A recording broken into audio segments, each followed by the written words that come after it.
ഇപ്പോൾ retired colonel Rajeev Manali കൂടെ ചേരുന്നുണ്ട്. സർ, ഇപ്പോൾ നടത്തിയിരിക്കുന്ന അക്രമങ്ങളും അതേപോലെ തന്നെ പ്രത്യാക്രമണങ്ങളും ഇന്ത്യയുടെ ഭാഗത്തു നിന്ന് കനത്തൊരു തിരിച്ചടി തന്നെയാണ് പാകിസ്ഥാനിൽ ഉണ്ടായിരിക്കുന്നത്.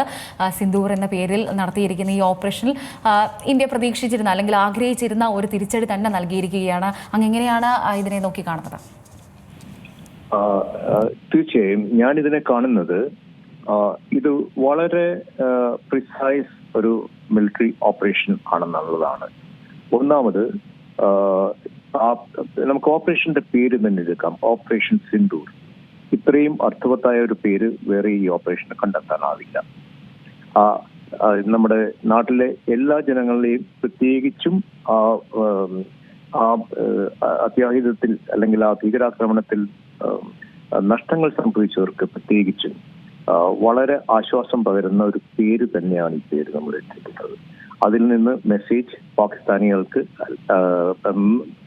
ഭീകരർക്കും ഒക്കെ അതിൽ നിന്ന് എന്തെങ്കിലും ഉൾക്കൊള്ളാൻ സാധിക്കും, അവർക്ക് അതിനുള്ള കഴിവുണ്ടെങ്കിൽ അവർക്കും പറ്റിയൊരു മെസ്സേജ് തന്നെയാണ് ഈ പേരിലുള്ളത്. രണ്ടാമത്തത്, ഇതുപോലെയുള്ള പ്രിസൈസ്, വെൽ കാൽക്കുലേറ്റഡ്, വളരെ സംയമനം പാലിച്ചിട്ടുള്ള അറ്റാക്സിന് തിരിച്ചടിക്ക് നമുക്ക് കഴിയും എന്ന് നമ്മൾ ലോകരാഷ്ട്രങ്ങളുടെ മുമ്പിൽ പ്രദർശിപ്പിച്ചിരിക്കുകയാണ്. ഇതൊരു പ്രദർശനം തന്നെയാണ് ആക്ച്വലി.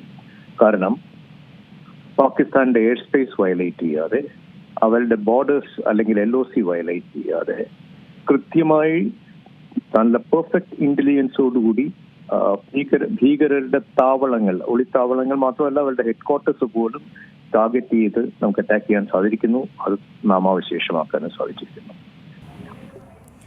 സർ, അതേസമയം തന്നെ ഈ ജെയ്ഷെ മുഹമ്മദ് തലവനായ മസൂദ് അസറിന്റെ സഹോദരി ഉൾപ്പെടെ 10-ലധികം കുടുംബാംഗങ്ങൾ ഈ ഒരു ആക്രമണത്തിൽ കൊല്ലപ്പെട്ടു എന്നുള്ളൊരു വാർത്ത പുറത്തു വരുന്നുണ്ട്.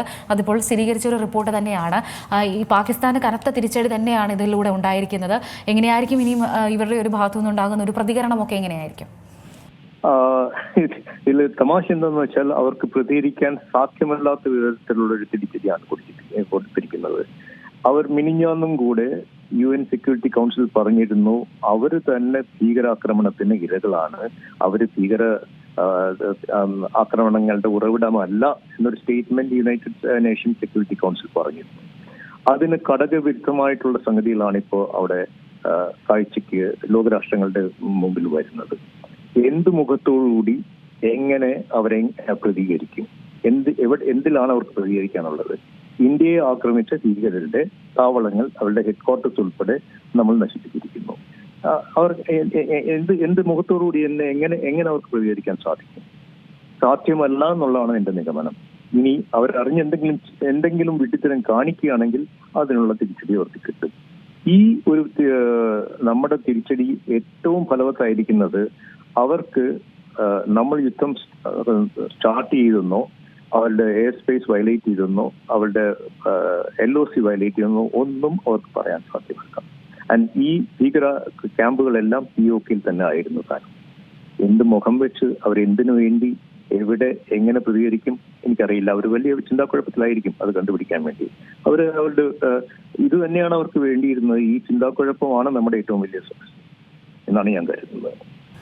അതേപോലെ തന്നെ ഇന്ന് വിദേശകാര്യ സെക്രട്ടറി മാധ്യമങ്ങളോട് പറഞ്ഞിരുന്നൊരു കാര്യം, അതായത് കാശ്മീർ വളരെയധികം വിപുലമായിരിക്കുകയാണ്. അതായത് അതിൻ്റെ ടൂറിസം മേഖലയായിക്കോട്ടെ, കഴിഞ്ഞ വർഷം ഏകദേശം 2 കോടി ടൂറിസ്റ്റുകളാണ് ഈ പ്രദേശത്ത് എത്തിയതെന്ന് അടക്കം പറയുന്നുണ്ട്. ഇതൊക്കെ തന്നെ പാകിസ്ഥാനെ ചൊടിപ്പിച്ചിരുന്ന കാര്യമായിരുന്നു എന്നൊക്കെ അദ്ദേഹം പറയുന്നുണ്ട്. അങ്ങും ആ ബ്രീഫിംഗ് കേട്ടു എന്ന് ഞാൻ മനസ്സിലാക്കുന്നു. എങ്ങനെയാണ് അദ്ദേഹം പറഞ്ഞിരുന്ന കാര്യം, അതായത് ഒരു ടൂറിസ്റ്റ് മേഖലയെ അടക്കം ഇല്ലാതാക്കുക എന്നുള്ളൊരു ലക്ഷ്യം, അത് വളരെ ഗുരുതരമായിട്ടുള്ള ഒരു നീക്കമായിരുന്നില്ലേ? തീർച്ചയായിട്ടും അതെ. പക്ഷെ അതിൽ ആ ലക്ഷ്യത്തിൽ അവർ വിജയിച്ചോ? ഇല്ല.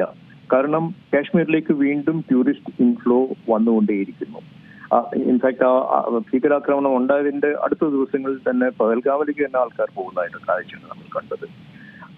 ഈ ഒരു ആക്രമണത്തിനും തിരിച്ചടിയിലും ഞാൻ കാണുന്ന സവിശേഷത, ഒന്ന്, അവര് ഉദ്ദേശിച്ചത് വേറെ പല കാര്യങ്ങളും കൂടെ അവർ ഉദ്ദേശിച്ചിരുന്നിരിക്കാം. ഹിന്ദുക്കളെ തിരഞ്ഞു പിടിച്ച് കൊല്ലുക വഴി ഇവിടെ ഒരു കലാപം ഉണ്ടാവുമെന്നും, ഒരു മതത്തിൽ ഊന്നിയുള്ള ഒരു കലാപം ഉണ്ടാവുമെന്ന് അവർ പ്രതീക്ഷിച്ചിരുന്നിരിക്കാം. അത് വിഫലമായി.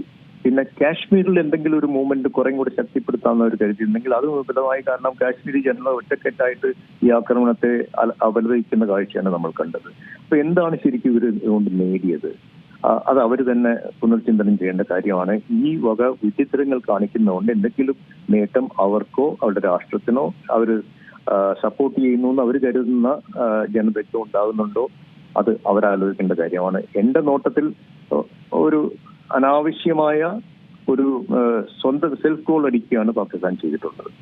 ഇതിന് അവർക്ക് മറുപടി ഒന്നും പറയാൻ സാധ്യമല്ല എന്നാണ് ഞാൻ വിചാരിക്കുന്നത്. അവർ ചെയ്യുകയാണെങ്കിൽ അടുത്ത വിട്ടിത്തരമായിരിക്കും ഞാൻ കരുതുന്നു.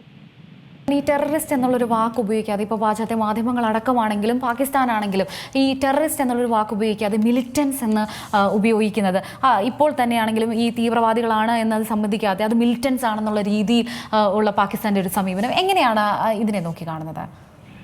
അല്ല, അവർ എന്ത് വാക്ക് വേണം, ഇംഗ്ലീഷ് ഭാഷ ഏത് ഭാഷയിലും പല വാക്കുകളുണ്ട്, അത് എന്ത് വേണമെങ്കിലും അവർക്ക് ഉപയോഗിക്കാം. മിലിറ്റൻസ് പറഞ്ഞാലോ ടെററിസ്റ്റ് എന്ന് പറഞ്ഞാലോ അതിനപ്പുറം വേറെ എന്ത് വാക്ക് ഉപയോഗിച്ചാലും അർത്ഥമൊന്നു തന്നെയാണ്. പിന്നെ അവരെങ്ങനെ വിശേഷിപ്പിച്ചാലും ഇതുപോലെയൊക്കെ തന്നെയാണ് ബലൂചിസ്ഥാനിൽ സംഭവിക്കുന്നത്. ഇതുപോലെയൊക്കെ തന്നെയാണ് ചിലപ്പോൾ POKയിൽ ഇനി സംഭവിക്കാനിരിക്കുന്നത്, ആർക്കറിയാം. ഈ ഭീകരാക്രമണത്തിന്റെ ഇരകൾ ആണ് ഞങ്ങളെന്ന് പറയുമ്പോൾ അവർ ഭീകരാക്രമണത്തിന്റെ ഇരകളാകാൻ തയ്യാറെടുപ്പ് നടത്തിക്കൊണ്ടിരിക്കുന്ന ഒരു രാഷ്ട്രമാണ്. അപ്പൊ അവർക്ക് കിട്ടാനുള്ളത് ഇനി നമ്മൾ ഒന്നും ചെയ്യേണ്ട ആവശ്യമില്ല. അത് അവിടെ ബലൂചിസ്ഥാനിലും POKയിലും ഒക്കെ അവിടുത്തെ ജനങ്ങൾ തന്നെ ചെയ്തോളും വേണ്ടത്. അതിന്റെ ഒരു നന്ദിയാണ് ഇപ്പൊ കുറിച്ചിരിക്കുന്നത്. ഏറ്റവും പുതിയ വാർത്തകളും വിശേഷങ്ങളും വിരൽ തുമ്പിലറിയാൻ സീ മലയാളം ന്യൂസ് എല്ലാ ഡിജിറ്റൽ പ്ലാറ്റ്ഫോമുകളിലും ലഭ്യം.